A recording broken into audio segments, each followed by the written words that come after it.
When you have motorcycle news, you don't need friends. Yeah, you do.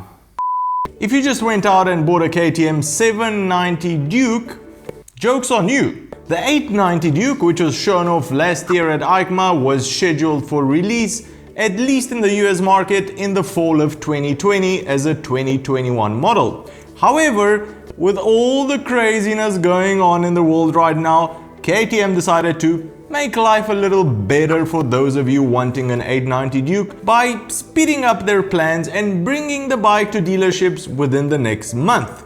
Once you finish crying and wiping those tears away, let's see what the 890 Duke brings to the table.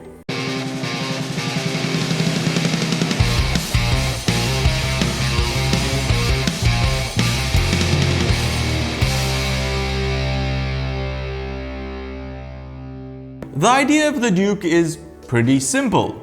Be at home on the racetrack without sacrificing real-world usability, because not all of us own a racetrack and almost 100% of the time we will be using it on the street. The 790 Duke was creatively named by KTM as the Scalpel, scary. The story of the 890 Duke R, according to KTM, started back in 2012 when KTM engineers first began working on the now widely used LC8C engine. They always wanted to produce a balls-to-the-wall R version from the beginning, but towards the end of design, they really weren't happy with the performance of the 790 platform when it came to calling it an actual R version. So they produced the 790 Duke, went back to the drawing board and infused the 790 with as much R as they could find. And so the 890 Duke R was born.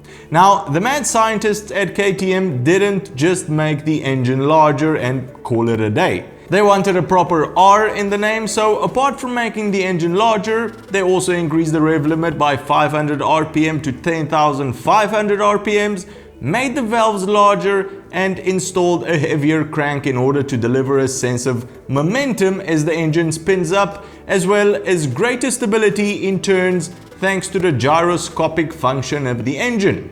The engine was also given an irregular firing order so that you get that gritty KTM revving sound. Paired together with a higher compression ratio, the new 890R engine produces 15% more torque and 13% more power, all at higher RPMs.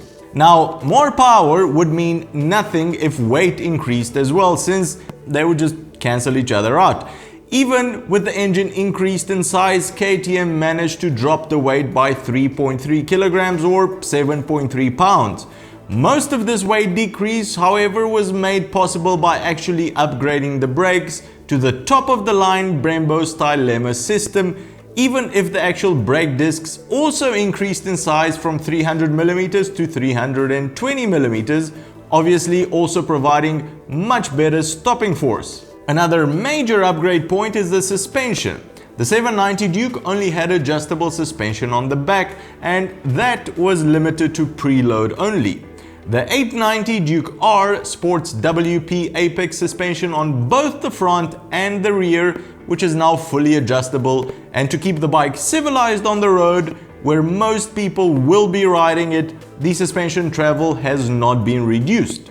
Now, the ergonomics and the geometry have also been altered a little, with lower, more aggressive handlebars and wider foot pegs which are higher and further back, both of these providing better ground clearance during cornering. Apparently, the first shipment of the 890 Duke R is already on its way to the US and Canada, and at an estimated retail price of $11,700 US. Are you eager to get your Street Warrior jacket on? Are you gonna use all those new revs from stoplight to stoplight? Let us know in the comments below what you think of KTM's new offering in the mid-size naked sports segment. What the is a sports statement? In the mid-size naked sports segment. Well, that's the show for today, everyone. If you've enjoyed it, give it a big thumbs up, and if you think you've learned something new, consider subscribing or becoming a Patreon to help us make more of these shows. Cheers, and I'll see you on the next one.